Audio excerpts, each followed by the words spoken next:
Gloire à Dieu. Je vous accueille à l'étude biblique de cette nuit au nom de Jésus-Christ. Prions ensemble. Père, nous te remercions pour l'étude biblique. Nous te remercions de nous avoir donné ta parole.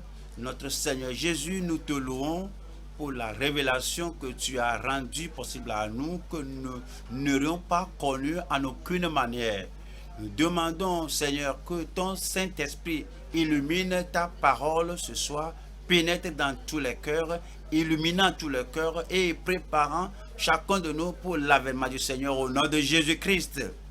Nous prions que ces études ne soient pas en vain en nous, mais que nous trouvions et que nous nous y appliquions et que nous soyons ce que tu veux qu'on soit en entendant, en veillant et en étant prêts à tout moment et lorsque tu viendras pour ton église. Nous te remercions parce que tu nous as exaucés.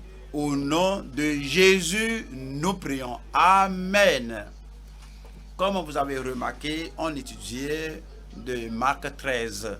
Au fait, Marc 13 était venu comme une résultante de la question que les disciples avaient posée au Seigneur, et ces questions étaient venues à cause de ce que Jésus-Christ avait dit.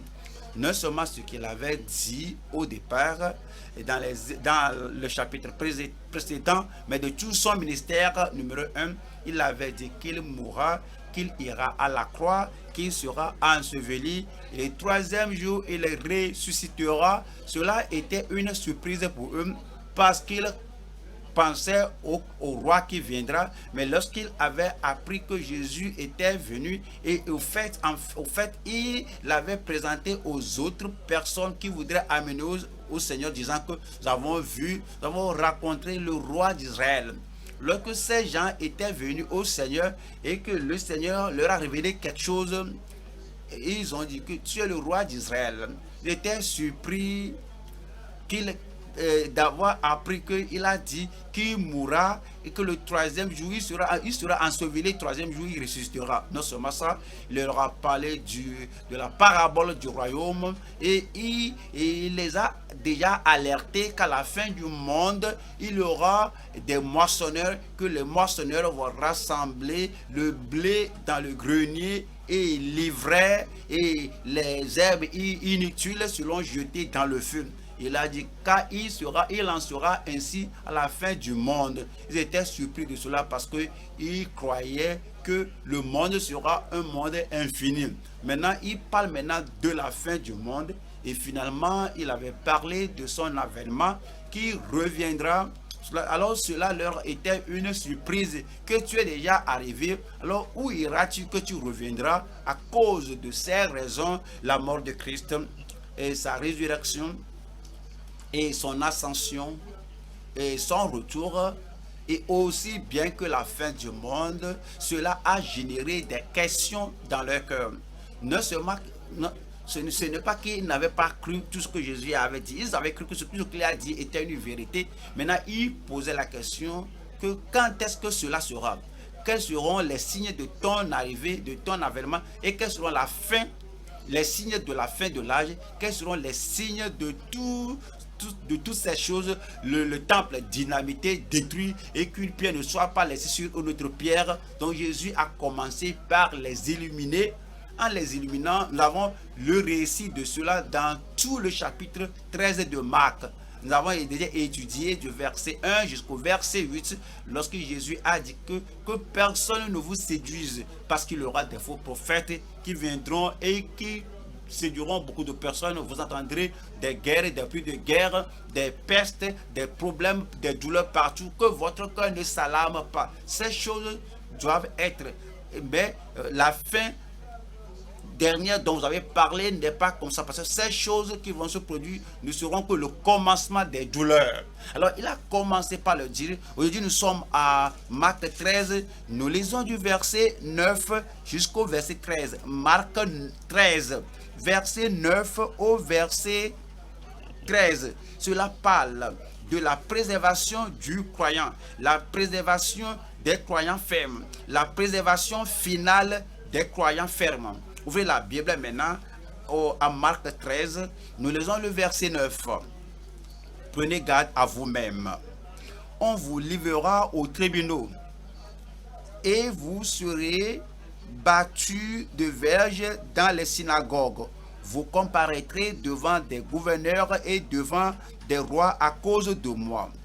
Verset 10, pour leur servir de témoignage. Verset 10 dit, il faut premièrement que la bonne nouvelle soit prêchée à toutes les nations. Verset 11 dit, quand on vous amènera pour vous livrer, ne vous inquiétez pas, ne vous inquiétez pas d'avance de ce que vous aurez à dire, mais dites ce qui vous sera donné à l'heure même, car ce n'est pas vous qui parlerez. Ce qui vous sera donné à l'heure même. Cette heure de questionnement, cette heure de les examiner, de les livrer aux juges et au tribunal, aux magistrats du pays, et dit, mais dites ce qui vous sera donné à l'heure même, car ce n'est pas vous qui parlerez, mais l'Esprit Saint. Le verset 12 dit, le frère livrera son frère à la mort, et le père son enfant. Les enfants se soulèveront contre leurs parents et les feront mourir. Nous allons au dernier verset d'étude qui est le verset 13. Vous serez haïs de tous à cause de mon nom. En ce temps-là, rappelez-vous, il parlait du temps qu'il serait parti et que les disciples seront à eux-mêmes, et durant toutes les générations qui viendront jusqu'à la fin, jusqu'au temps de son avènement sera proche, et dit que vous serez haïs de tous à cause de mon nom, mais celui qui persévérera jusqu'à la fin.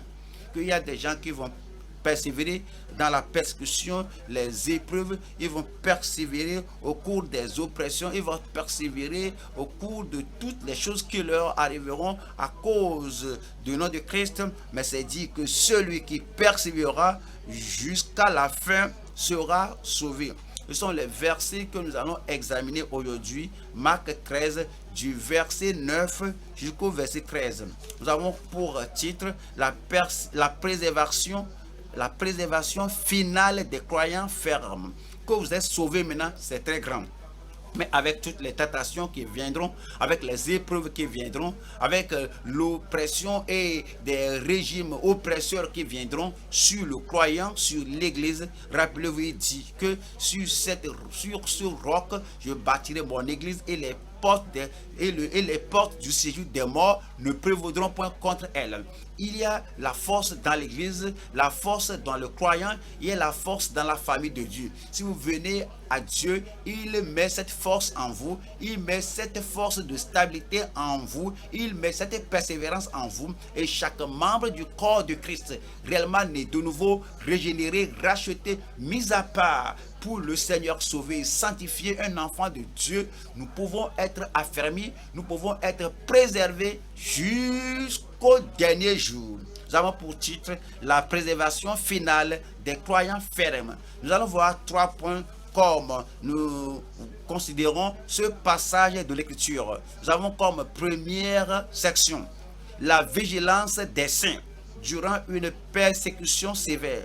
La persécution intense, une persécution sévère, une persécution terrible, quelle que soit la forme de persécution, la vigilance que nous devons avoir. La vigilance des saints durant une persécution sévère. Deuxième point, les témoins remplis de l'esprit consacrés à la proclamation qui sauve les âmes. Au sein de ce que nous traversons, au sein de la situation générale qui s'abattra sur le monde au temps de l'approche de la venue du Seigneur, au travers des générations des gens qui suivaient après le Seigneur jusqu'à ce qu'il vienne, la persécution au pas, les épreuves au pas, et les vicissitudes de la vie par-ci, par-là, quelle que soit la situation.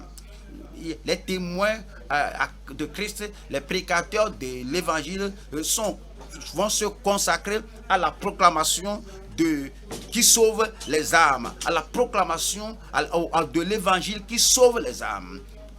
Les témoins remplis de l'esprit consacré à la proclamation qui sauve les âmes. Troisième point, ce sont les sentinelles fortifiées. Les sentinelles sont des prédicateurs. Elles sont des gagneurs d'âmes, sont des croyants. Ils veillent sur leur vie, ils veillent sur les croyants autour d'eux, ils veillent pour sauver les âmes. Sont des sentinelles comme Dieu a appelé Ézéchiel. Il a appelé sentinelle. Il appelle chacun de nous sentinelle. Il nous a donné l'évangile. Il nous a donné la parole que nous devons prêcher. Les sentinelles fortifiées, dévouées à une persévérance inébranlable. Une persévérance inébranlable. Il y a la persécution et puis nous allons proclamer la parole du Seigneur et il y a cette persévérance. Nous continuons jusqu'à ce que le Seigneur vienne. Allons au premier point maintenant. Premier point, nous allons voir la vigilance des saints durant une persécution sévère. Et nous lisons notre texte. Verset 9. Prenez garde à vous-même. Soulignez cela dans votre Bible. Prenez garde à vous-même. On vous livrera aux tribunaux et vous serez battus de verges dans les synagogues. Cela fait partie de la persécution.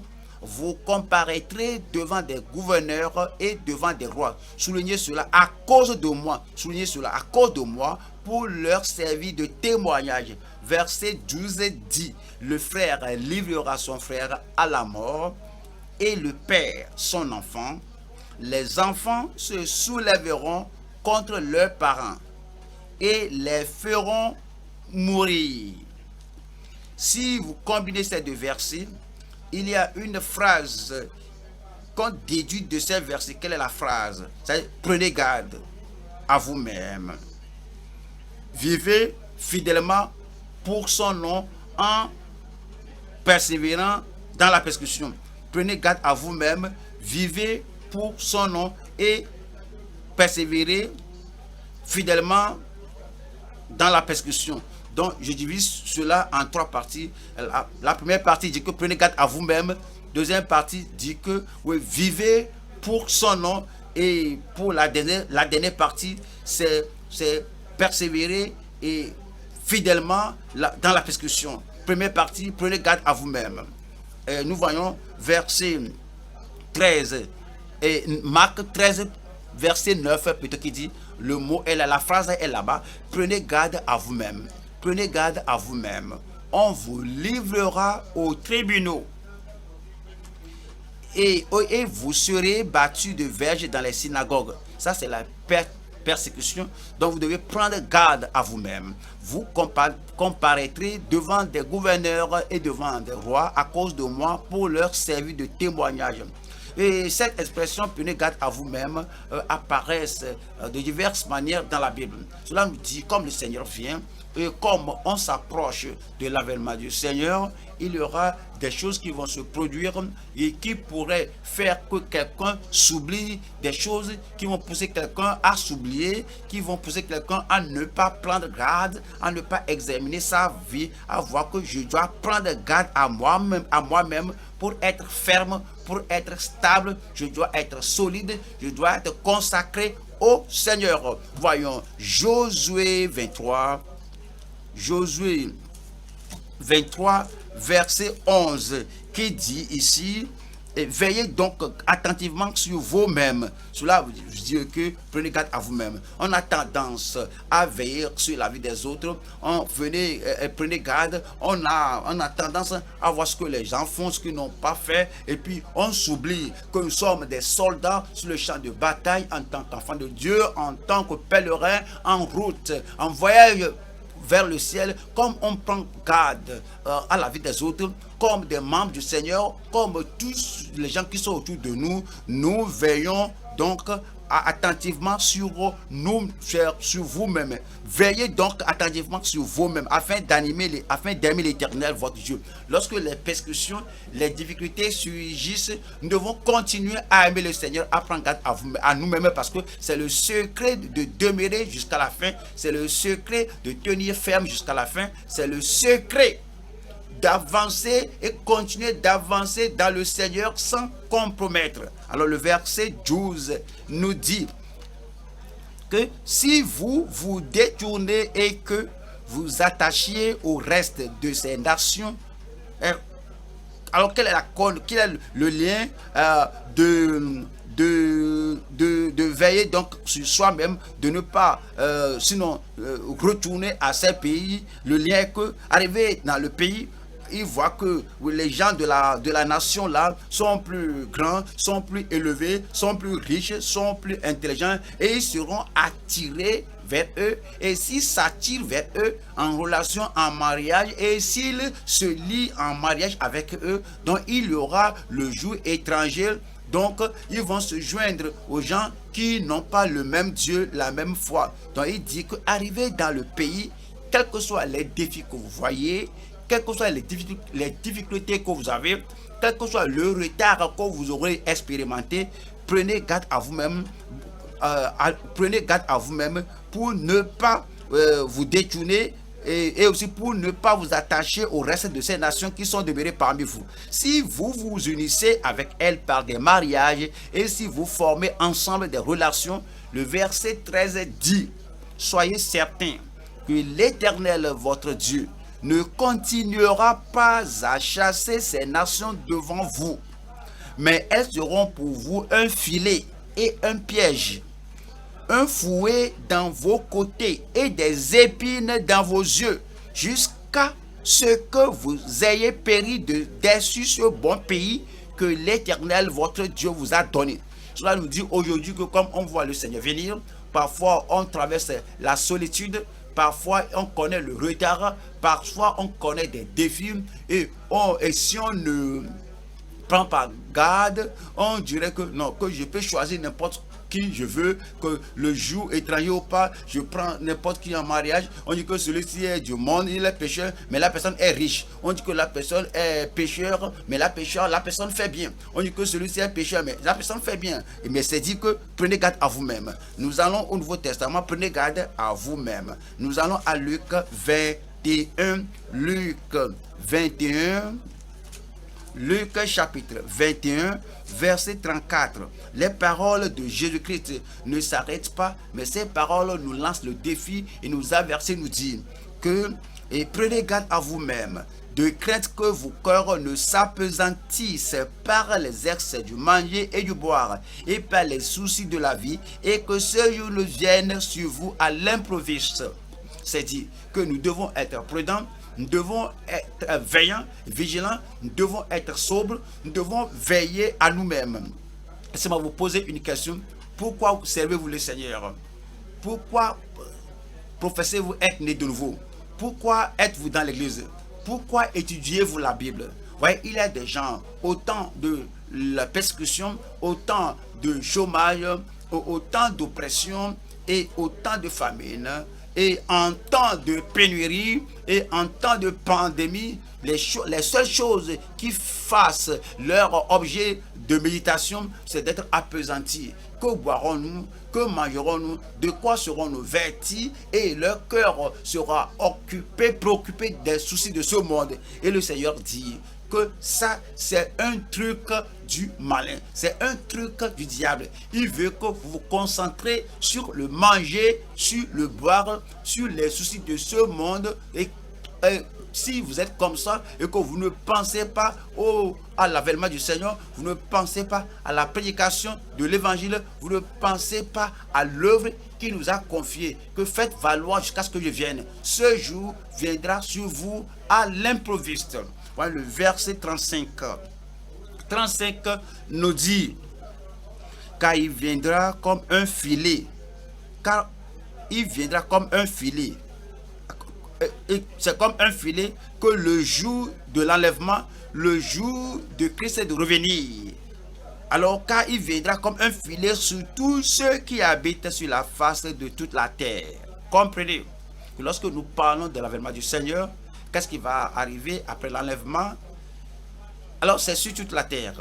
Ce n'est pas en Israël tout seul. Ce n'est pas seulement pour les nations. Ce n'est pas seulement pour des pays sélectionnés. Cela viendra sur toute la terre habitée. Mais il a dit, verset 36. 36 dit, veillez donc. Alors il dit la même chose, prenez garde à vous-même, veillez donc et priez en tout temps. Et priez en tout temps. Quel type de prière? Que j'ai de l'argent, alors que j'ai une vie facile, que j'ai toutes les ressources de ce monde, quel type de prière? Que j'ai parcelle sur parcelle, que je bâtisse des maisons, quel type de prière? Que mes affaires prospère. Nous parlons de quelque chose de plus sérieux. Priez à tout moment. Veillez donc et priez en tout temps afin que vous ayez la force d'échapper à toutes ces choses qui arriveront. Là, cela parle de toutes les afflictions, de toutes les adversités, de la grande commission qui viendront. Elle dit priez afin d'échapper, afin d'aller à l'enlèvement, afin que ces choses ne se produisent. Combien de personnes prient pour que ce temps-là, lorsque Christ viendra, que je ne sois pas laissé, que vous ne soyez pas laissés? Combien d'entre nous réellement prient afin d'échapper à la grande tribulation qui viendra? C'est exactement ce que Jésus dira. Que comme prie pour cela, comme on voit les signes qui se produisent, et que nous prions à tout moment pour paraître et debout devant le Fils de l'homme. Et la phrase avec laquelle j'ai commencé, l'expression prenez garde à vous-même. Et puis vivez pour lui. Vivez pour lui. Nous retournons à Marc 13, verset 9. Marc chapitre 13, verset 9, qui dit, prenez garde à vous-même. On vous livrera aux tribunaux et vous serez battus de verges dans les synagogues. Vous comparaîtrez devant des gouverneurs et devant des rois à cause de moi. Vous serez amenés devant ceux qui vont lancer des défis à votre foi, devant les gouverneurs, devant les magistrats, devant les synagogues, dans leur sanctuaire, ils vont vous défier. La religion du jour va vous défier. L'amalgamation des religions va vous défier. Pourquoi ne suis-tu pas la tradition des anciens et le principe qu'a montré les dénominations? Pourquoi suis-tu un modèle différent? Tu vas commencer à leur parler, à donner un témoignage de comment tu es devenu un enfant, un chrétien de nouveau, comment tu jures allégeance à Christ seul, et ce que tu dis, tout ce que tu diras. Alors il dit que tu ne penseras pas à toi-même, tu ne diras rien de toi-même, tu ne penseras pas à ce que tu gagneras, ce que tu perdras, tu ne penseras pas à ton estime, tu ne penseras pas à ce qu'il pensera de toi. Tout ce que tu diras, tout ce que tu feras en un tel moment de persécution, en un pareil moment de difficulté, en un pareil moment de défi, ne sera que pour son nom, Et il dit que c'est dit, et voyons, Matthieu chapitre 10, et sachez-le que nous devons tout persévérer pour son nom. Et c'est dit que vous serez amenés devant les magistrats, devant les gouverneurs, devant les rois, à cause de mon nom. Dans notre vie, tout ce qu'on fait au bureau, tout ce que nous faisons à la maison, tout ce que nous faisons dans la communauté, la vie que nous menons, le témoignage que nous donnons, et la position ferme que nous prenons, et la situation inflexible dans laquelle nous nous mettons, disant que voici ce que je fais et voici ce que je continue de faire. Rappelez à tout moment que c'est pour son nom. Quelles sont les choses à faire? Est-ce que c'est pour lui? Quelles sont les choses que vous ne faites pas? Est-ce que c'est pour lui? Où sont les lieux que vous allez? Est-ce que c'est pour son nom? Et si vous jouez, est-ce que c'est pour sa cause? Et si vous allez au club de nuit, est-ce que c'est pour lui? Si vous joignez à un gang de malfaiteurs, est-ce que c'est pour sa cause? Si vous détruisez, si vous renversez les choses, est-ce que c'est pour sa cause? Si vous émeutez, est-ce que c'est pour sa cause? Mais si vous menez une vie de justice, si vous menez une vie de droiture, si vous menez une vie de sobriété, si vous vivez selon la parole de Dieu, si vous menez une vie à telle enseigne que vous êtes prêt pour l'avènement du Seigneur, pour sa cause, pour son nom et pour le témoignage contre les nations. C'est dit, qu'ils soient religieux ou irréligieux, qu'ils croient en Dieu ou qu'ils ne croient pas en Dieu, qu'ils soient idolâtres ou païens, même devant les païens, tout ce que vous faites, vous n'allez pas dire qu'ils ne connaissent pas la Bible, ils ne vont pas comprendre, ils ne lisent pas la parole de Dieu, donc ils ne vont pas comprendre, donc ils n'ont pas la doctrine, donc ils ne vont pas comprendre. Il ne faut pas vous gêner de cela. Tout ce que vous savez, comment plaire au Seigneur, comment vivre pour Dieu, vous continuez de vivre pour son nom, qu'ils comprennent ou pas. Et puis, dans ce Matthieu 10, verset 19, Matthieu 10, 19, et qui dit, mais quand on vous livrera, ne vous inquiétez ni de la manière dont vous parlerez, ni de ce que vous direz. Ce que vous aurez à dire vous sera donné à l'heure même. Comment? Verset 20 nous dit, verset 20 dit, car ce n'est pas vous qui parlerez, que abandonnez-vous dans les mains du Seigneur. Il ne faut même pas penser à vous-même. Comment je vais aborder cela? Il ne faut pas y penser. Comment je vais m'en sortir? Il ne faut pas y penser. Comment je peux vaincre cela? Il ne faut pas y penser. Sont-ils plus forts que moi? Sont-ils plus grands? Sont-ils plus élevés? Sont-ils plus contraints? Alors, il ne faut pas penser à ceci, à cela. Car ce n'est pas vous qui parlerez, c'est l'Esprit de votre Père qui parlera en vous. C'est l'Esprit de votre Père qui parlera en vous. Il parle du Saint-Esprit. C'est l'Esprit du Père. Il est autour de nous. Il est sur nous. Il est à côté de nous. Et il demeure en nous.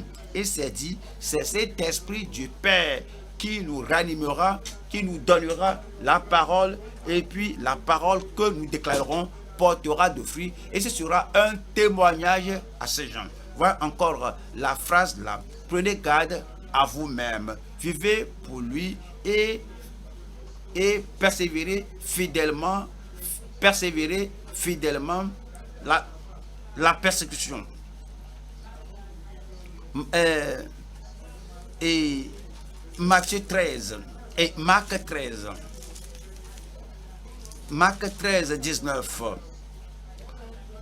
Prenez garde à vous-même, on vous livrera aux tribunaux et vous serez battus de verges dans les synagogues. Vous n'êtes pas là tout seul, le Père est avec vous. Au cours de la persécution, le Fils de Dieu est avec vous. Au cours de la persécution, le Saint-Esprit demeure avec vous et les battements n'importeront pas la présence du Père, la présence du Saint-Esprit et la capacité, la stabilité du Saint-Esprit sera si forte en vous que les battements, la persécution, la moquerie ne vous importeront pas. C'est dire que prenez garde à vous-même. On vous livrera aux tribunaux et vous serez battus de verges dans les synagogues. Vous comparaîtrez devant des gouverneurs et devant des rois à cause de moi, pour leur servir de témoignage. Verset 12 qui dit, le frère livrera son frère à la mort, et le père son enfant, et les enfants se soulèveront contre leurs parents. Et si les parents sont croyants, si ces parents sont nés de nouveau, sont enfants de Dieu, et maintenant un enfant que le père, un parent a amené dans ce monde, l'enfant maintenant a grandi et maintenant il connaît tel langage, telle langue, il connaît un peu de ceci, un peu de cela, et l'enfant est devenu incontrôlable à la maison, et l'enfant se soulève contre le parent. Et si vous vous brisez, vous commencez à pleurer, et mon enfant, mon fils, ma fille, fait ceci. Dès que vous commencez à pleurer, vous vous affaiblissez et l'enfant n'est pas né de nouveau. Et Jésus a dit que cela va se passer. Et lorsque cela se passe, et tu pleures, et tu gémis, et tu te lamentes, et tu pries, tu ne peux pas manger, tu regrettes.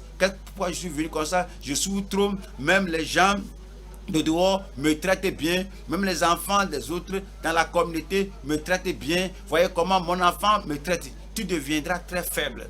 Alors lorsque tu es devenu très faible comme ça, l'enfant fait pire de ce qu'il fait selon la prophétie, selon la prédiction du Seigneur Jésus-Christ. Cela va t'appesantir, cela va t'écraser. Mais c'est dit qu'à tel moment que tu tiennes bon et que tu vives vraiment pour le Seigneur et tu ne prends pas à cœur ce qu'un enfant, ce qu'un parent fera. Ta foi en Christ est le numéro 1. Et puis, ta position, tu te tiens pour Christ, c'est ça qui est le numéro 1. Et ta préparation pour l'avènement du Seigneur est le numéro 1. Si l'enfant ne sera prêt pour l'avènement du Seigneur, si la personne là ne sera prête pour l'avènement du Seigneur, au lieu que Christ vous perde, vous les deux, tu prends ta position. Alors en prenant ta position, son enfant va voir que cela ne t'affecte pas. Cela peut amener une conviction comme un témoignage à ces gens. Et puis c'est dit que cela alors et les feront mourir en un tel moment. C'est pourquoi Romains 8 vient dans votre vie. Romains 8 verset 35 qui dit que qui nous séparera de l'amour de Christ, qui nous séparera de l'amour de Christ, qui dit est-ce que qui nous séparera de l'amour de Christ sera la tribulation, l'angoisse ou la persécution ou la faim ou la nudité ou le péril ou l'épée. Ce qui va arriver comme on s'approche de l'avènement du Seigneur Jésus-Christ, la tribulation, l'angoisse, la pauvreté, le péril, le danger, l'épée, les guerres, les bruits de guerre. Il dit qui nous séparera de l'amour de Christ. Je crois que c'est mieux que vous personnalisez cela. Qui me séparera de l'amour de Christ? Pensez aux choses autour de vous. Est-ce que celui-ci est si précieux que si telle personne fait d'eau, te fait d'eau, cela va te séparer de Christ et tu vas commencer à le supplier, tu vas commencer à dire que je suis désolé, je suis allé très loin, je suis désolé que je sois sauvé, je suis désolé que je crois à la sainteté, je suis désolé que je pense à la personne du Seigneur. Quoi? C'est parce que tu permets à la personne là, que la personne est si précieuse de t'enlever le ciel, la personne est si grande pour t'enlever la vie éternelle. C'est-à-dire que qui ou quoi qui nous séparera de l'amour de Dieu sera la tribulation ou l'angoisse ou la persécution ou la faim ou la nudité ou le péril ou l'épée. 36 dit, selon qu'il est écrit, c'est à cause de toi qu'on nous met à mort tout le jour, qu'on nous regarde comme des brebis destinées à la boucherie. J'aime le verset 37. Alors voici ce qui doit être votre verset, le verset sur lequel vous tenez. Mais dans toutes ces choses, nous sommes plus que vainqueurs par celui qui nous a aimés. Et il continue pour verset 38 pour nous dire, car j'ai l'assurance, car vous devez avoir l'assurance, car nous avons l'assurance, nous tous, personnes jeunes, âgées, car j'ai l'assurance que ni la mort, ni la vie, ni les anges, ni les dominations, ni les choses présentes, ni les choses à venir, ni les puissances, ni la hauteur, ni la profondeur. Il y a des choses qui pourraient ne pas être là aujourd'hui, comme on entend parler de la pandémie qui n'était pas là l'année passée, mais les choses à venir, quelque chose est déjà arrivé, les choses présentes, tout cela viendra. Quelle que soit la chose, j'ai l'assurance qu'aucune de ces choses, verset 39, qu'aucune de ces choses, ni la hauteur, ni la profondeur, ni aucune autre créature ne pourra nous séparer, ne pourra me séparer, ne pourra vous séparer, ne pourra nous séparer de l'amour de Dieu manifesté en Jésus-Christ notre Seigneur. Vous allez persévérer jusqu'à la fin au nom de Jésus-Christ. Matthieu 24, verset 9. Alors on vous livrera au tourment et l'on vous fera mourir. Et vous serez haïs de toutes les nations à cause de mon nom. À cause de mon nom. C'est pas parce que vous êtes allé faire du mal. C'est pas parce que on contravient la loi, on contravient la loi, c'est pas que on viole la loi du pays, c'est pas que on fait de fausses affaires, mais tout se fait à cause de son nom. Verset 10. Alors aussi plusieurs succomberont, plusieurs qui ne sont pas stables, plusieurs qui ne connaissent pas que la prescription va avec la position chrétienne, c'est-à-dire que plusieurs, et alors aussi plusieurs succomberont et ils se trahiront, se haïront les uns les autres.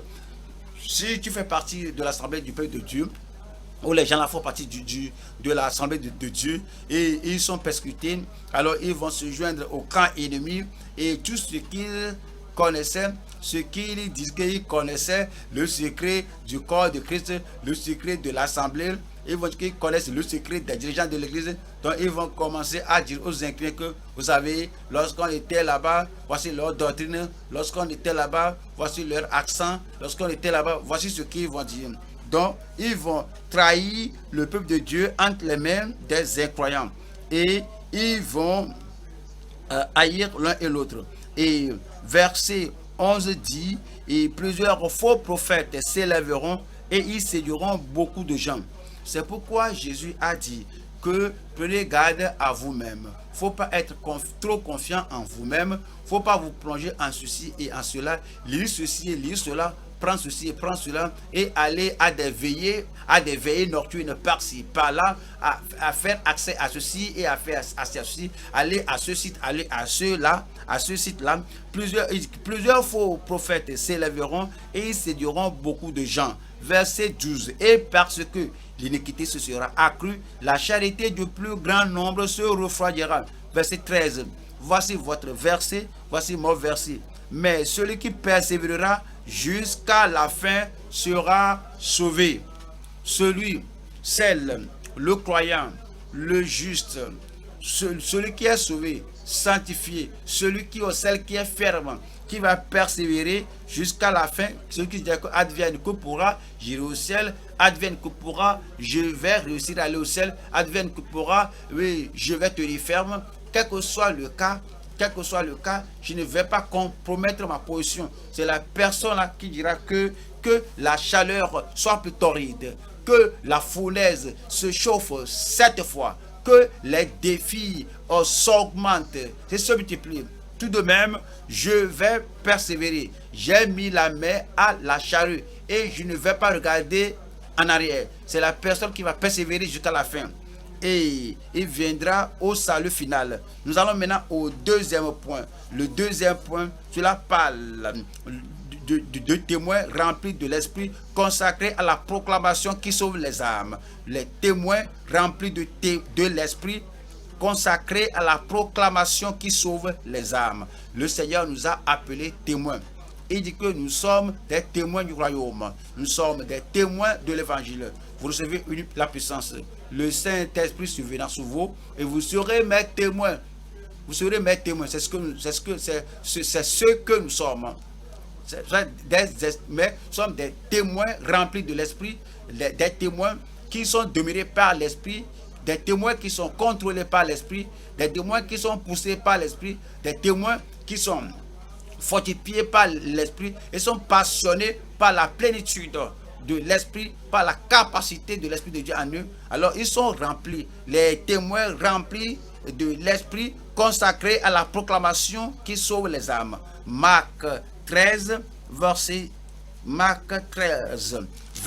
10, qui dit, Marc 13, 10, qui dit que il faut premièrement que la bonne nouvelle soit prêchée, la parole de Dieu, la parole de salut, la repentance en foi, l'évangile, la bonne nouvelle. Il faut premièrement que la bonne nouvelle soit prêchée à toutes les nations. Et le verset 11 dit que quand on vous emmènera pour vous livrer, ne vous inquiétez pas d'avance de ce que vous aurez à dire. Il ne faut pas hésiter, il ne faut pas dire comment je peux parler maintenant, qu'est-ce que je dois dire maintenant, avec les défis et avec l'aspect du visage des gens à qui je vais m'adresser, la façon dont ils réagissent, la façon dont ils regardent, la façon dont ils minimisent, la façon dont ils déconsidèrent, la façon dont ils rejettent. Comment je vais dire? Et il dit ici que que ne vous inquiétez pas d'avance de ce que vous aurez à dire, mais dites ce qui vous sera donné à l'heure même, car ce n'est pas vous qui parlerez, mais l'Esprit Saint. Ce n'est pas vous qui parlez, mais l'Esprit Saint. Et si je paraphrase ces deux versets, versets 10 et 11, je dirais que l'évangile doit d'abord être prêché sans hésitation au travers au travers de l'esprit. L'évangile doit être prêché sans hésitation au travers de l'esprit. Voyons la première partie de cette phrase, l'évangile doit être prêché. Alors, on nous dit en Marc 13, 10, il faut premièrement que la bonne nouvelle soit prêchée à toutes les nations. Soulignez dans votre Bible, il faut et premièrement. Qu'est-ce qui se passe? Ceci est une nécessité. Qu'on soit en mesure de sortir ou bien qu'on soit confiné, ceci est une obligation. Alors, l'interaction physique est contrainte, est limitée plutôt. Ceci, c'est une nécessité, que ce soit le matin, l'après-midi ou le soir. C'est une obligation. Vous cherchez quelque chose à manger, les choses ne sont pas disponibles. Ceci est une nécessité. Il faut premièrement que la bonne nouvelle soit prêchée. Premièrement, ça veut dire que cela vient comme une priorité dans notre vie. Ceci est une nécessité. Voici la chose essentielle. Voici la priorité. Voici le numéro 1. Si vous avez bien de choses à faire devant vous, dois-je prêcher l'évangile ou dois-je aller pour des études à temps supplémentaire, à un temps postscholaire? Est-ce que je dois prêcher l'évangile? Est-ce que je dois aller faire quelque chose d'autre quelque part? Quelle que soit ce qu'est la chose, aussi bonne que la chose soit, aussi positive et avantageuse que soit la chose, il faut premièrement que la bonne nouvelle, tout d'abord, ça doit être publié à toutes les nations, dans votre quartier, au-delà de votre quartier, dans votre région, au-delà de votre région, dans votre État, au-delà de votre État, partout, à tout lieu, parmi les nations. Et cela nous dit en Luc 4, le Seigneur Jésus nous a donné un exemple, il nous a donné une illustration de ce mot. Il faut. Et c'est dit, il dit que je dois prêcher le royaume de Dieu. Il faut que je prêche le royaume de Dieu. Le message du salut, c'est l'évangile. Je dois prêcher comment entrer dans le royaume de Dieu. Ça, c'est l'évangile. Je dois prêcher la nouvelle naissance. Ça, c'est le royaume. Il dit que il faut un temps dans votre vie où vous prosternez devant le Seigneur et dans une soumission totale, vous vous prosternez devant le Seigneur dans une consécration au Seigneur. Vous ouvrez la Bible, vous voyez ce verset-là qui dit que il faut que j'annonce le royaume de Dieu. Tu dis, Seigneur, j'appartiens à toi maintenant. Comment tu as vécu, c'est ainsi que je vivrai. Ta priorité sera la mienne. Ta passion sera la mienne. Et ton sacrifice sera mon sacrifice. Et ton dévouement au service sera le mien. Et Seigneur, je me confie à toi en consécration. Il faut premièrement que je prêche le royaume de Dieu à toutes les autres villes, car c'est pourquoi j'ai été envoyé, c'est pourquoi je suis vivant, c'est pourquoi je suis en santé, c'est pourquoi j'ai reçu l'évangile, c'est pourquoi j'ai le privilège. L'évangile doit être prêché. Romains chapitre 1, Romains 1, verset 14. Je me dois aux Grecs et aux barbares, aux savants et aux ignorants. C'est la personne qui dit que j'ai une dette dont je dois m'acquitter. L'évangile doit être prêché. Alors, voici ce que je dois faire. Voici ma dette est aux Grecs et aux barbares, aux intrus, aux savants et aux ignorants. Et ma dette est pour les sages et les ignorants. Et 15 dit ainsi, j'ai un vif désir.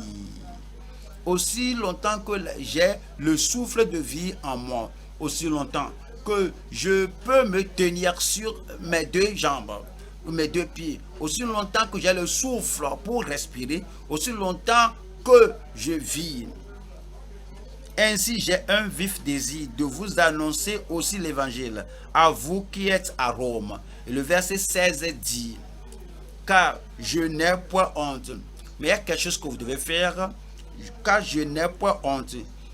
Alors, il y a un lieu où vous devez aller, car je n'ai point honte.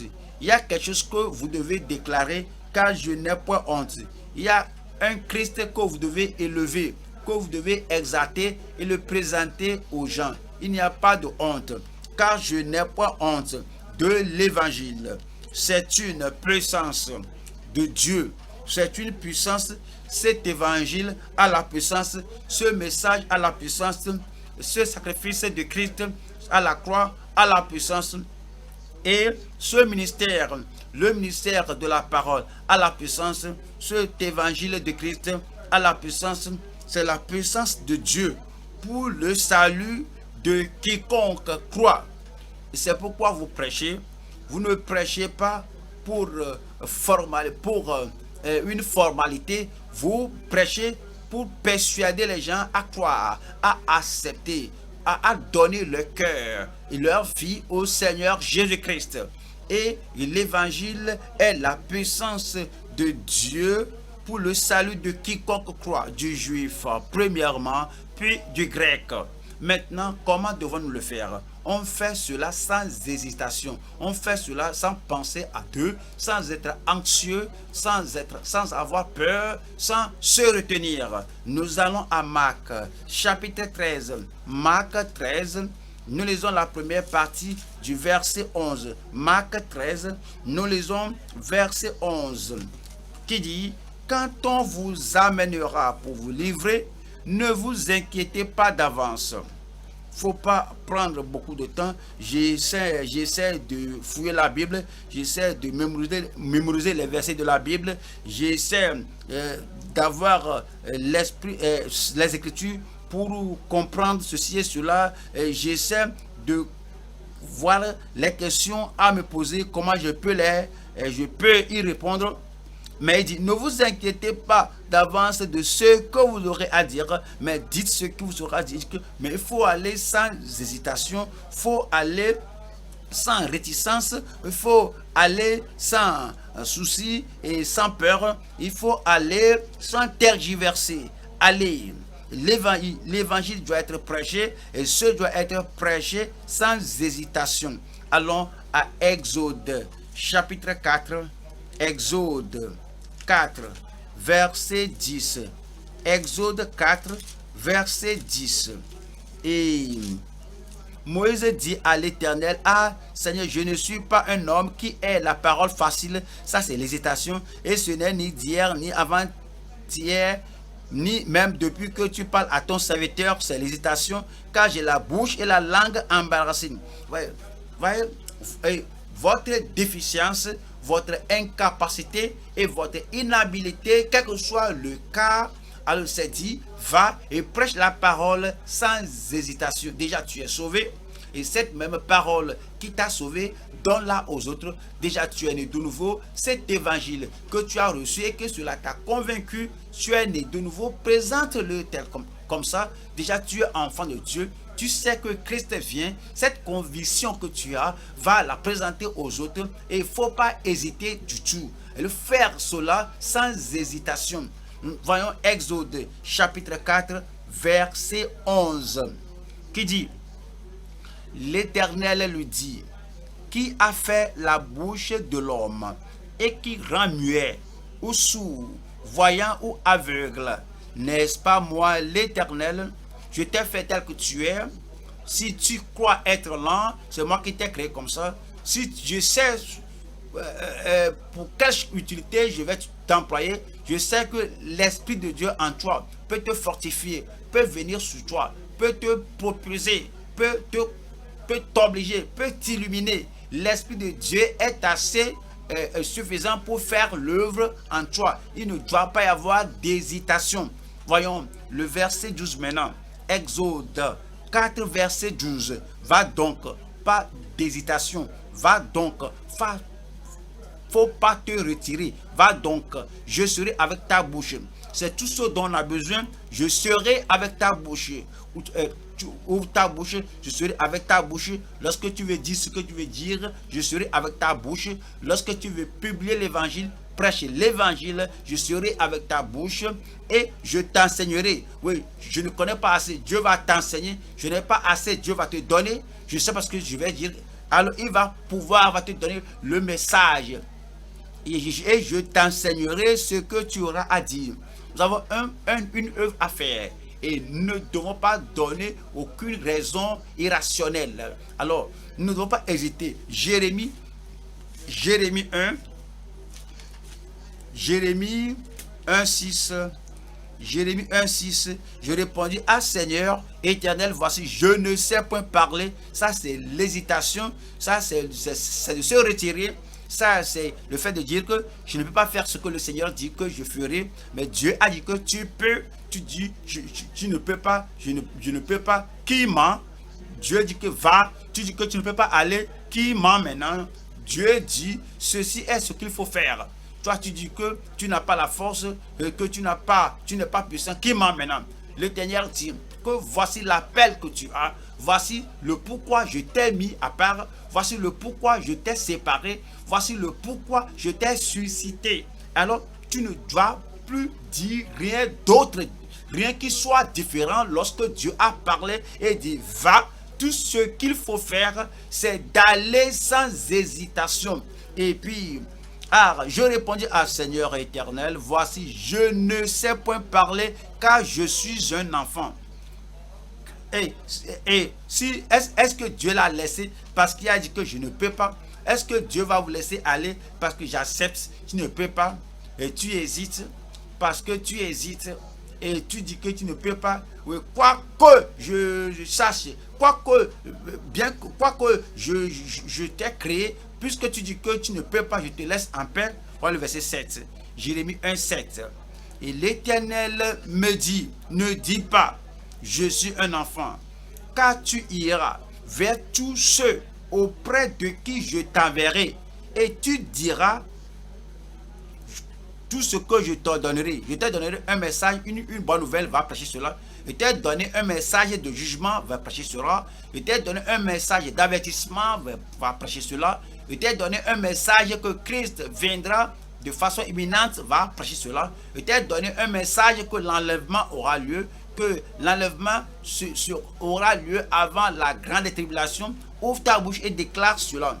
Et c'est dit que tu diras tout ce que je te donnerai. Alors nous voyons le verset 8 qui dit, verset 8 dit, ne les crains point, car je suis avec vous, toi, il sera avec vous. Ne les crains pas, il ne faut pas avoir peur de leurs paroles.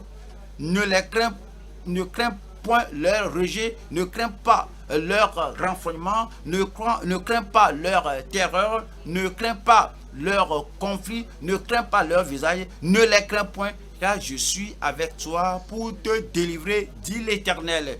Le Seigneur sera avec vous, le Seigneur ira avec vous, le Seigneur vous fortifiera, le Seigneur vous donnera la force, la puissance, et vous revêtira de pouvoir pour dire ce que vous devez dire, et vous fortifiera pour dire ce que vous devez dire au nom de Jésus-Christ. Verset 9. Puis l'Éternel étendit sa main et toucha ma bouche. L'Éternel touchera votre bouche. Il mettra la parole dans votre bouche. Et l'Éternel mettra le courage en vous. Il mettra la force à vos colonnes vertébrales et il vous donnera tout ce dont vous aurez besoin. Vous allez ouvrir la bouche pour dire tout ce que vous devez faire et vous ferez l'œuvre comme un bon soldat de Jésus-Christ. Et l'Éternel me dit, et puis l'Éternel étendit sa main et toucha ma bouche. Et l'Éternel me dit, voici, je mets mes paroles dans ta bouche. au pluriel. Voici, je mets mes paroles au pluriel, mes paroles dans ta bouche. Tu dois parler aux pécheurs, la parole est là. Tu dois t'adresser aux rétrogrades, la parole est là. Tu dois parler au sein, la parole de Dieu est là. Tu dois parler aux jeunes, la parole est là. Je ne sais pas comment parler aux jeunes, je ne sais pas comment parler aux enfants, je ne sais pas comment parler aux femmes, je ne sais pas comment parler aux hommes instruits. Mes paroles au pluriel, j'ai mis mes paroles dans ta bouche. Et tu vas déclarer cette parole sans hésitation au nom de Jésus-Christ. Voyons, Luc 21, verset 14. Voici la promesse du Seigneur pour nous, enfants de Dieu. C'est dit, mettez-vous donc dans l'esprit de ne pas préméditer votre défense. Il n'y a pas d'hésitation, il n'y a pas de réticence, il n'y a pas de se retirer, il n'y a pas de tremblement, il n'y a pas d'indécision. Et sans hésitation, on avance et on prêche l'évangile. Mettez-vous donc dans l'esprit de ne pas préméditer votre défense. Verset 15. Car je vous donnerai une bouche et une sagesse.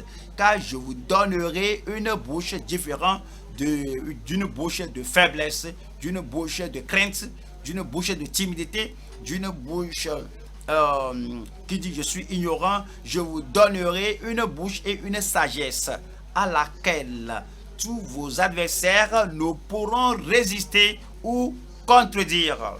Donc, par là, nous voyons que l'évangile doit être prêché sans hésitation. Comment? Au travers de l'esprit. Au travers de l'esprit.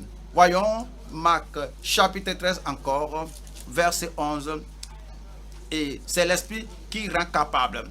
C'est l'esprit qui nous ranimera, qui nous fortifiera, qui nous illuminera et mettra la lumière en nous afin de bien voir et comment présenter l'évangile à toute personne, à tout prospect qui vienne devant nous.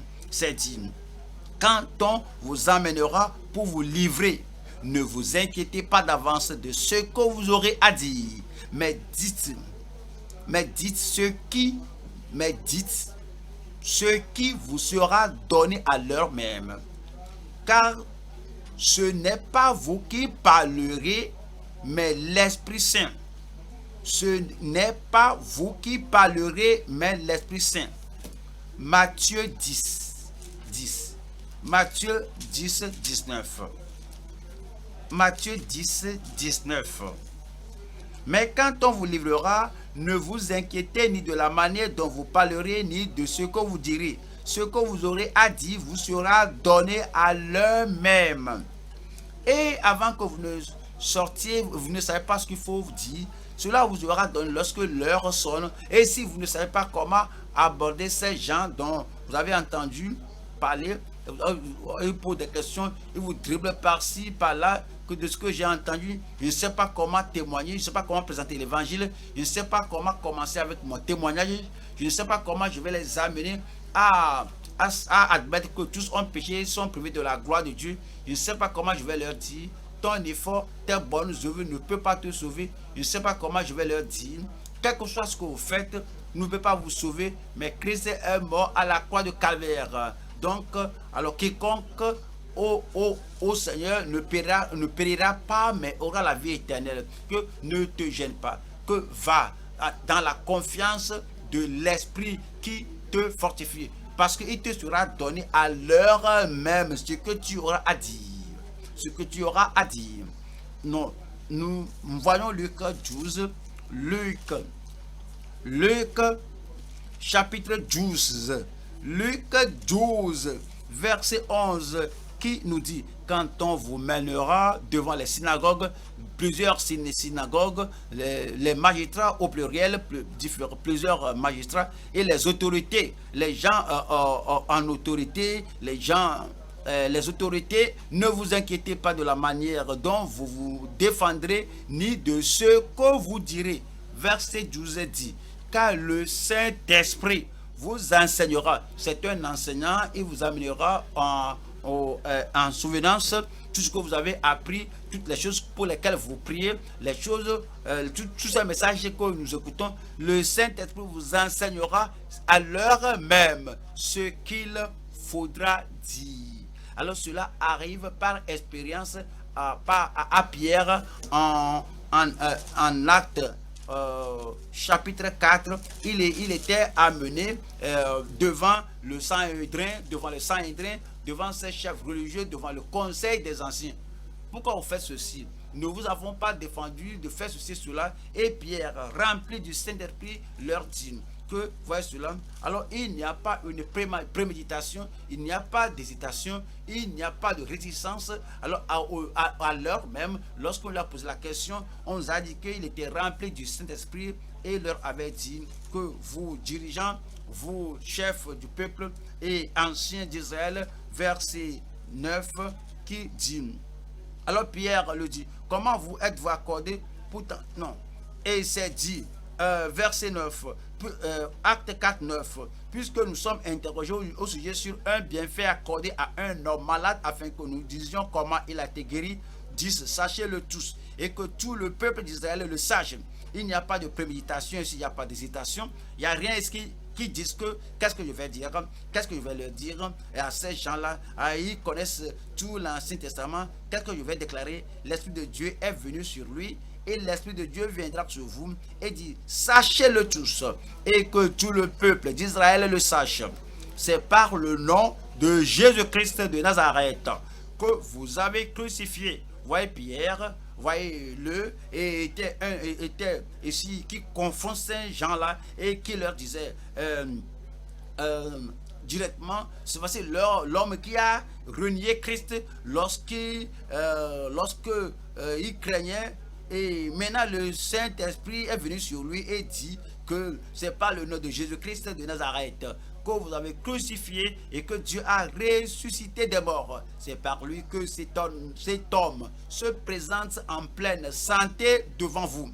Et le verset 11 dit, Jésus est la pierre rejetée par vous qui bâtissez et qui est devenue la principale de l'angle. Maintenant, il leur a dit quelque chose de très valable, de très important. Et le verset 12 dit, il n'y a de salut en aucun autre, car il n'y a sous le ciel aucun autre nom qui ait été donné parmi les hommes, par lequel nous devions être sauvés. Pas aucun autre nom. Christ est l'unique sauveur. Il est le seul rédempteur. Pas d'autre nom. Il est l'unique roi des rois, seigneur des seigneurs. Pas d'autre nom. Il est l'unique personne qui puisse nous amener de la terre au ciel. Pas d'autre nom. Il est l'unique personne au travers de laquelle nous pouvons aller au Père. Troisième point maintenant. Nous lisons du verset 13. Marc 13. Nous lisons le verset 13. Et dans ce point, cela nous parle des sentinelles. Cela parle des porteurs de l'évangile. Cela parle de ceux qui vont prendre l'évangile et le mener partout, quelle que soit la condition, quel que soit ce qui se passe. Les gens qui vont prendre l'évangile à toutes les extrémités du monde, et ils vont tenir ferme, ils vont persévérer. Il n'y aura pas de timidité, il n'y aura pas de crainte, il n'y aura pas d'hésitation du tout. Voilà ce verset 13. Marc 13 au verset 13. Vous serez haïs de tous à cause de mon nom. Mais celui qui persévérera jusqu'à la fin sera sauvé. Sera sauvé. Déjà nous sommes sauvés. Ça c'est le salut initial. Et lorsqu'il dit que sera sauvé, ça c'est à venir, c'est le futur. C'est le salut final. Et pour arriver à ce salut final, maintenant nous sommes enfants de Dieu. Maintenant, nous attendons l'avènement, le retour imminent de Christ. Et entre ce temps de notre régénération au temps de l'enlèvement, il y aura des choses à persévérer, il y a des choses à traverser, et nous allons persévérer, endurer ces choses. Et l'une des choses, Christ a souligné que c'est la haine des hommes à cause de son nom. Laissez-moi paraphraser ce verset pour que vous compreniez. La haine commune doit être supportée, doit être endurée pour avoir le salut final. La haine commune doit être endurée pour le salut final. Qu'est-ce que cela veut dire? Lorsqu'il dit que vous serez haïs de tous à cause de mon nom, il dit que cette haine est commune. Parfois, lorsqu'on traverse quelque chose, c'est comme je suis la seule personne dans le monde et qui traverse ceci, et qui la seule personne qui est ce mal de tête. Il n'y a aucune migraine comme la mienne, il n'y a aucun défi comme le mien. J'ai des problèmes, il n'y a pas de problème comme le mien. Je suis rejeté, il n'y en a pas comme le mien. Les gens qui cèdent, qui succombent et se suicident, c'est qu'ils disent qu'il n'y a personne qui souffre comme moi, il n'y a personne qui traverse ce que je traverse à cause de la haine, à cause du rejet. C'est non commun et que c'est spécial pour moi seul. Et ceci, c'est moi seul qui suis dans cette fournaise, dans ce défi. Et personne ne peut comprendre c'est pourquoi ils font cela. Mais le Seigneur dit que c'est général, c'est commun. Voyez encore, vous serez haïs de tous à cause de mon nom. Quand il dit que vous, cela est arrivé aux disciples du premier siècle, cela est arrivé aux disciples dans ce siècle présent, cela va arriver aux disciples de ce pays, cela arrive aux disciples dans l'autre pays, c'est commun. Et voyez Luc 6, 22, Luc 6, 22, Luc 6, 22, qui dit: heureux serez-vous lorsque les hommes vous haïssent, lorsqu'on vous chassera, vous outragera et qu'on rejettera votre nom comme infâme à cause du Fils de l'homme. Le verset 23 qui dit, 23 dit: réjouissez-vous en ce jour-là et tressaillez d'allégresse, parce que votre récompense sera grande dans le ciel. Voyez ceci, car c'est ainsi que le Père traitait les prophètes. C'est commun. C'est pas quelque chose de très étranger qui ne soit jamais arrivé aux autres. C'était arrivé aux prophètes des enfants d'Israël qui étaient avant nous. Et c'est dit que parce que c'était commun, parce que il y a des gens avant nous qui en ont triomphé, vous aussi vous pouvez en triompher. Voyons Jean 15, 18. Voici ce que le Seigneur Jésus a dit aux disciples, que si le monde vous hait, sachez qu'il m'a haï avant vous. C'est pas quelque chose de particulier, c'est pas quelque chose de spécial, c'est pas quelque chose de non commun. C'est le monde. L'injustice va haïr la justice. Et celui qui est né de la chair va haïr celui qui est né de l'esprit. Celui qui est du monde va haïr celui qui est du ciel. Si le monde vous hait, sachez-le qu'il m'a haï avant vous. 19. Si vous étiez du monde, le monde aimerait ce qui est à lui. Si vous n'êtes pas né de nouveau, si vous êtes du diable, si vous êtes des mêmes parents spirituels, ils vont vous aimer. Mais parce que vous n'êtes pas du monde et que moi je vous ai choisi, or je vous ai choisi et que je vous ai choisi du milieu du monde, à cause de cela le monde vous hait. Toute personne qui est choisie du monde, ecclésia appelé hors du monde, ecclésia, les gens qui sont sortis des ténèbres, les gens qui sont sortis du mal, les gens qui sont sortis de leur péché, les gens qui sont sortis de toute iniquité et qui croient au Seigneur Jésus-Christ et qui se sont abandonnés, ils se sont dévoués, ils se sont consacrés au Seigneur et au Seigneur tout seul. C'est dit que parce que je vous ai choisi du milieu du monde, c'est pourquoi, c'est à cause de cela, ceci est commun à toute personne qui est choisie du monde. À cause de cela, le monde vous hait. Verset 20 là-bas. Verset 20 dit: souvenez-vous de la parole que je vous ai dite. Le serviteur n'est pas plus grand que son maître. S'ils m'ont persécuté, c'est commun. Ils vous persécuteront aussi. S'ils ont gardé ma parole, ils garderont aussi la vôtre. Verset 21.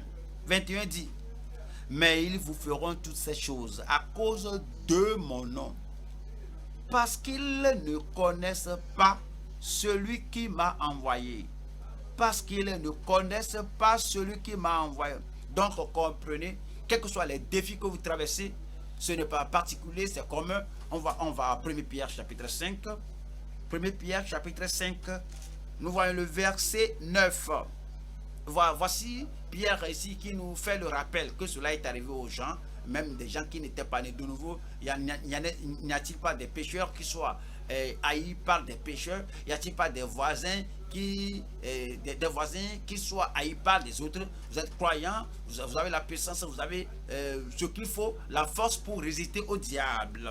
Résistez-lui avec une foi ferme, sachant que les mêmes souffrances sont imposées à vos frères, à vos prochains, à vos proches, à vos voisins, à vos frères dans le monde. C'est une chose commune. Donc, nous devons persévérer. Vous allez persévérer. Je dis, vous allez persévérer. Au fait, ce qui vous arrive, si quelque chose arrive, cela n'arrive même pas à cela même n'atteint même pas 1% de ce qui était arrivé aux croyants du premier siècle. Nous avons le même sauveur, nous avons le même rédempteur, nous avons le même rédempteur, le même Saint-Esprit, la même force, la même puissance. S'ils ont persévéré, vous pouvez persévérer et vous allez persévérer. La haine commune doit être supportée, doit être endurée.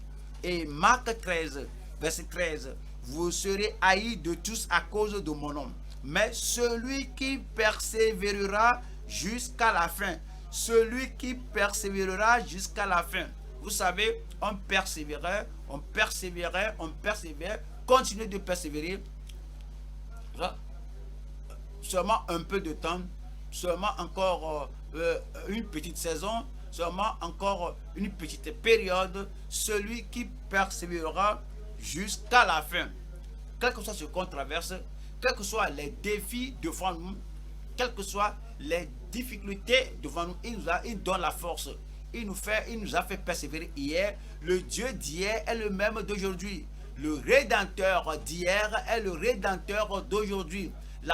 Celui qui nous a fortifiés hier des années passées est celui qui nous fortifie, celui qui nous investit de pouvoir, celui qui nous rend capable le jour présent. Le Dieu de la montagne est le Dieu de la vallée.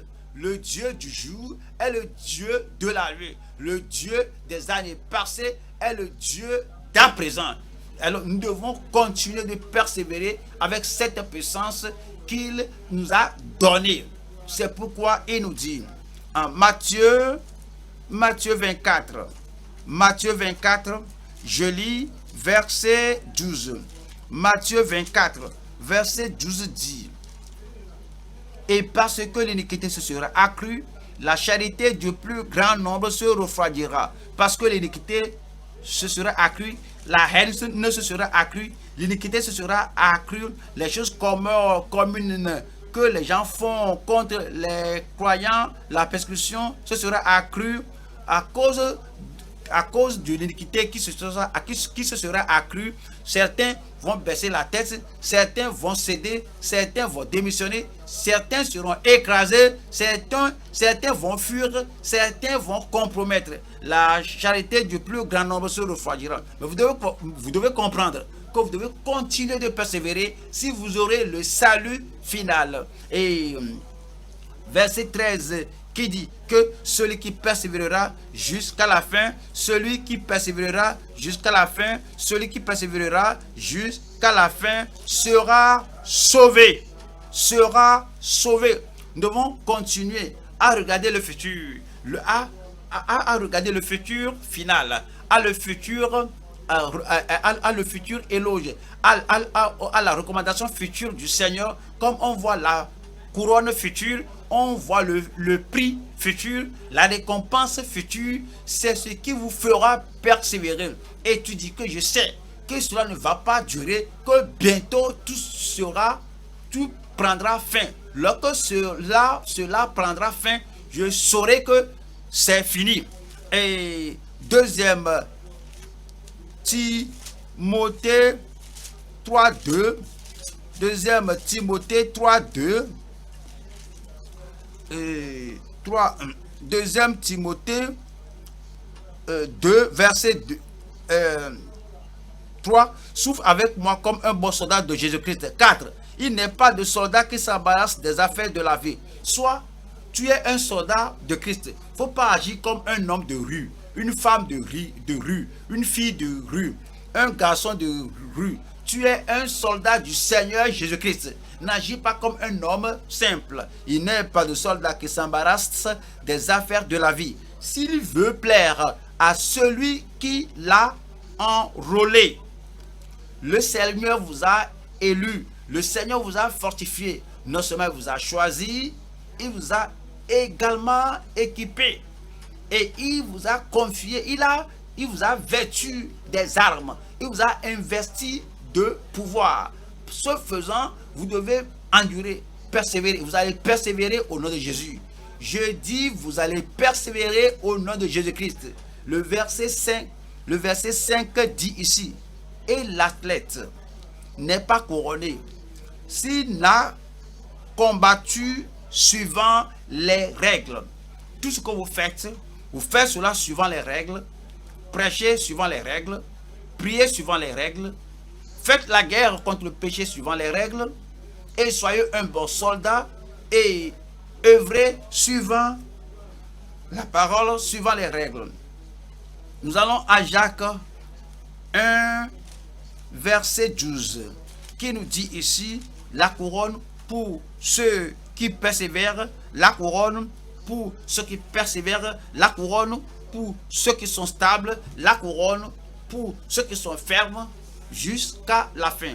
Jacques 1, verset 12. Heureux l'homme, heureux le croyant, heureux cette personne juste, heureux l'enfant de Dieu, heureux l'homme qui supporte l'épreuve, qui supporte la tentation, qui supporte les difficultés, qui supporte les difficultés sur la voie du croyant. Heureux l'homme qui supporte patiemment la tentation, car après avoir été éprouvé, il recevra la couronne de vie que le Seigneur a promise à ceux qui l'aiment. Vous n'allez pas rater la couronne, la victoire finale, le triomphe final, le salut final, la finale louange du Seigneur au nom de Jésus-Christ. Le salut final, vous serez là-bas, nous serons là au nom de Jésus-Christ. La haine commune doit être endurée pour le salut final. Revenons à Marc, chapitre 13, voilà le verset 13. Marc 13, verset 13. Vous serez haïs de tous à cause de mon nom. Mais celui qui persévérera jusqu'à la fin sera sauvé. Comme je vous l'ai dit au départ, comme vous le savez vous-même, il y a le salut initial. Dès qu'une personne se détourne du péché et qui se tourne vers le Seigneur Jésus-Christ, dès qu'une personne dit que je me repens, je me détourne de moi-même, je me détourne de la fausse religion, je me détourne de l'ancienne manière de vie, je me détourne de ces mauvaises habitudes, je me détourne de la transgression et de l'iniquité, et je me tourne vers Jésus-Christ qui est mort pour moi et qui s'est livré pour moi-même afin d'être sauvé. Je crois à lui, je m'attache à lui. Dès ce moment, la personne est sauvée. C'est le salut initial. Nous allons à Romains chapitre 10. Romains 10, verset 8. Romains 10, verset 8 dit, que dit-elle donc? La parole est près de toi, dans ta bouche et dans ton cœur. Or, c'est la parole de la foi que nous prêchons. Verset 9. Si tu confesses de ta bouche le Seigneur Jésus, c'est-à-dire que tu acceptes, tu reçois, tu crois à la Seigneurie de Christ et tu confesses cela, que Jésus est ton Seigneur, et si tu crois dans ton cœur que Dieu l'a ressuscité des morts, tu seras sauvé. Le salut initial. Verset 10. Car c'est en croyant du cœur qu'on parvient à la justice, et c'est en confessant de la bouche qu'on parvient au salut de la bouche c'est en confessant de la bouche qu'on parvient au salut. C'est le salut initial. Cela peut avoir lieu si vous n'êtes pas encore sauvé. Maintenant, présentement, là où tu te tiens et tu m'entends, tu peux détourner de tes péchés et tu regrettes tes péchés. Tu délaisses le péché, tu abandonnes le péché, tu t'en détournes et tu te tournes vers le Seigneur Jésus-Christ. Ce jour sera ton jour de salut. 2 Corinthiens chapitre 6 verset 2. 2 Corinthiens chapitre 6 verset 2. Qui dit, car il dit, au temps favorable, je t'ai exaucé. Au jour du salut, je t'ai secouru. Voici maintenant le temps favorable. Voici maintenant le jour du salut. Tu peux avoir ce salut aujourd'hui, le salut initial, le jour du salut. Mais rappelez-vous les paroles de Jésus-Christ, celui qui persévérera jusqu'à la fin. Il ne parle pas de la fin. Celui qui persévérera jusqu'à la fin sera sauvé. Quel salut est-il le salut final? C'est le salut qui vient et vous entrez littéralement dans le royaume de Dieu. En ce temps, avec ce salut final, il n'y a pas de tentation, il n'y a plus d'épreuves, il n'y a plus de larmes, il n'y a plus de difficultés, il n'y a plus de défis et il n'y a plus de prière. Alors tout maintenant prend fin et vous persévérez jusqu'à la fin et vous serez sauvés. Le salut final. Romains 13, 11. C'est le salut final dont il s'agit ici. Cela importe d'autant plus que vous savez en quel temps nous sommes. C'est l'heure de vous réveiller enfin du sommeil. Car maintenant le salut est plus près de nous que lorsque nous avons cru. Cela parle du salut futur final. Et 1 Pierre chapitre 1 verset 3. 1 Pierre 1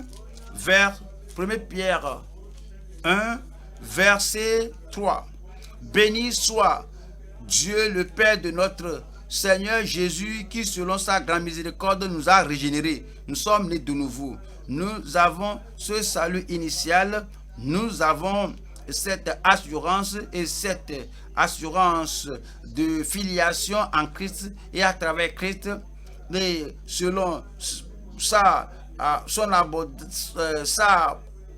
grande miséricorde, nous a régénérés pour une espérance vivante par la résurrection de Jésus-Christ d'entre les morts. Verset 4 qui dit, pour un héritage qui ne se peut ni corrompre, ni souiller, ni flétrir, lequel vous est réservé dans les cieux. Lequel vous est réservé dans les cieux. Alors, il a tout expliqué au verset 5 au sujet de ce salut final. À vous qui, par la puissance de Dieu, êtes gardés par la foi pour le salut prêt à être révélé dans les derniers temps. Cela parle du salut final. Déjà aujourd'hui, nous avons étudié de Marc 13, on a vu ce que la parole de Dieu nous a révélé au sujet de la préservation finale des croyants fermes. Si vous êtes croyant, vous êtes enfant de Dieu, il veut que vous persévériez jusqu'à la fin. Il veut que vous persévériez jusqu'à la fin afin que vous soyez préservés jusqu'au dernier jour. Nous avons appris la vigilance des saints durant une persécution persévère, quelle que soit la persécution, la difficulté ou le danger, les défis qui se présentent là-bas, soyez vigilants et prenez garde à vous-même. Et puis, que soyez remplis de l'esprit, soyez propulsés par l'esprit, que l'esprit demeure en vous, afin que vous preniez l'évangile salvateur aux gens. Soyez sentinelles, soyez hommes, femmes, enfants de Dieu, sentinelles, gagnants d'âme, soyez membres du corps de Christ qui est fortifié, consacré, et vous tenez fermement jusqu'au salut final. Que le Seigneur soit avec vous, que le Seigneur vous fortifie, que l'Esprit de Dieu vous remplisse et que cela fasse de vous enfant de Dieu, fils de Dieu, saint de Dieu, que vous devez être au nom de Jésus-Christ. Tenons-nous debout maintenant et parlons au Seigneur en prière. Tenez-vous debout maintenant et parlez au Seigneur en prière. nous devons transférer la parole des pages de l'écriture à notre cœur. Nous devons transférer la parole de la tête au cœur. Nous devons tout faire, que toutes les promesses que nous avons lues, que toute injonction que le Seigneur nous a donné, chaque avertissement que le Seigneur nous a donné, chaque défi qu'il nous a lancé, nous devons transférer cela à notre cœur afin que nous soyons fortifiés, afin que nous prenions garde à nous-mêmes, afin que nous puissions veiller à nous-mêmes et que nous vivions pour lui. Les défis viendront. Les défis viendront, nous allons vivre pour lui. Quelle que soit la chose qui va se présenter, nous allons vivre pour lui. Quel que soit l'appel qu'il nous a fait, afin que nous vivions, nous démontrons que nous fassions la chose là. Il n'y a pas d'attitude. Il n'y a pas un mouvement en arrière si cela n'est pas pour lui. Tout ce qu'on va faire, tout ce qu'on va dire, toute la position qu'on doit prendre sans compromettre lorsque les défis frappent à la porte, lorsque les tentations frappent à la porte, lorsque les difficultés se présentent, tout ce qu'on fait, alors on y pense à deux. Est-ce que ceci n'est pas pour moi? Ceci, ce n'est pas pour... c'est pas ceci pour éviter ceci et cela. Ceci, ça, c'est la vie qui est amenée pour lui. Parlez au Seigneur, qu'il vous fortifie, qu'il vous donne la force. Prenez garde à vous-même. Prenez garde à vous-même.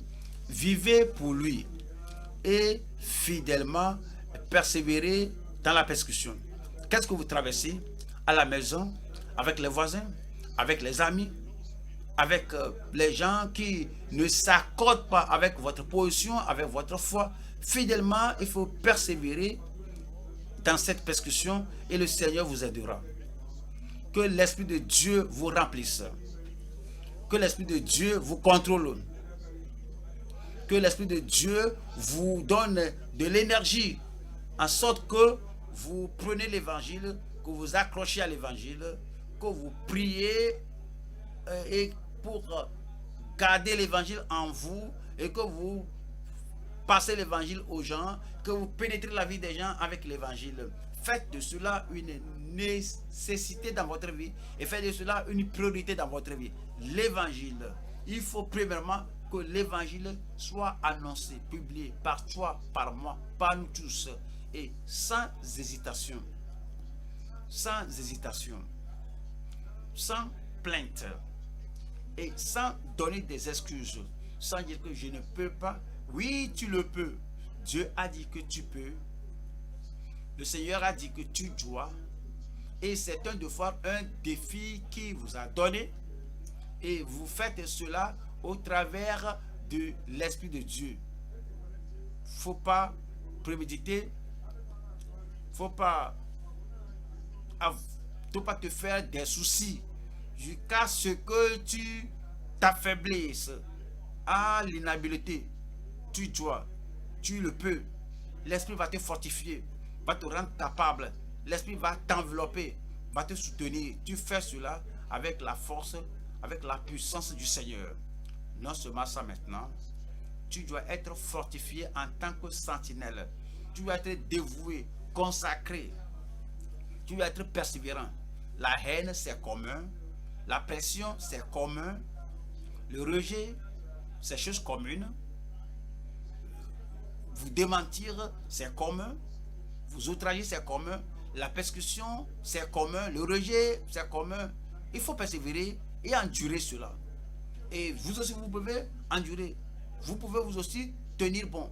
Vous pouvez vous aussi garder votre épine dorsale et la force de l'Esprit de Dieu. Vous êtes sauvés. Que personne ne vous ravisse cette confiance du salut en vous. Continuez de persévérer, endurer. Ça ne va pas durer. La trompette sonnera et les morts en Christ ressusciteront. Ça ne va pas durer. Nous qui sommes vivants, nous serons enlevés avec eux à la rencontre, dans les nuées, à la rencontre du Seigneur. Et nous serons à toujours avec le Seigneur. Je vous verrai en ce jour-là. Vous me verrez en ce jour-là. Parce que nous avons décidé aujourd'hui d'avoir la grâce de Dieu. Et qui nous aidera, qui nous rendra capables de persévérer jusqu'à la fin. Vous allez persévérer jusqu'à la fin au nom de Jésus-Christ. Prions ensemble. Père, nous te remercions pour la révélation de ta parole. Seigneur Jésus, nous te remercions parce que tu ne nous as rien caché, rien qui soit profitable, rien qui soit pratique, rien qui nous prépare pour ton avènement. Tu ne nous as rien caché. Nous prions, Seigneur, que de tous les défis auxquels on fait face, les persécutions auxquelles on fera face, je demande que cette parole de l'évangile, que tu nous rappelles à tout moment, que nous y tenions à tout moment, que nous y tenions de façon ferme et stable, et que ton esprit nous rende capables, nous donne de l'énergie, nous donne de la force à tout moment, pour que nous persévérions, quelle que soit la chose qui se lèvera contre nous dans la vie, dans les soldats spirituels, dans les saints de Dieu, dans les défis de Dieu, dans les serviteurs de Dieu, que nous persévérions jusqu'à la fin au nom de Jésus-Christ. Aide-nous, Seigneur, à ne pas regarder en arrière. Aide-nous, Seigneur, à ne pas rétrograder. Aide-nous, Seigneur, à ne pas trembler. Aide-nous, Seigneur, à ne pas nous effondrer, Aide-nous à ne pas à ne pas tomber à mi-chemin. Aide-nous à nous tenir, à nous tenir sur la vérité et à prêcher la parole de Dieu que tu nous as donnée, et pour faire amener les autres aussi dans le royaume de Dieu au nom de Jésus-Christ. Nous te remercions parce que tu nous as exaucé la grâce, la force, la puissance, la capacité d'endurer jusqu'à la fin chaque jour, un jour à la fois. Accorde à chacun de nous. Nous te remercions, Seigneur, parce que nous savons que tu nous as exaucés lorsque la trompette sonnera et que les morts en Christ seront ressuscités. Nous qui sommes vivants, nous serons enlevés avec eux dans les nuées. Seigneur, nous serons là. Et nous te rencontrerons, nous te verrons face à face, nous nous verrons les uns les autres face à face au dernier jour, au nom de Jésus-Christ. Merci, Seigneur, de nous avoir exaucés. Au nom puissant de Jésus, nous prions. Amen.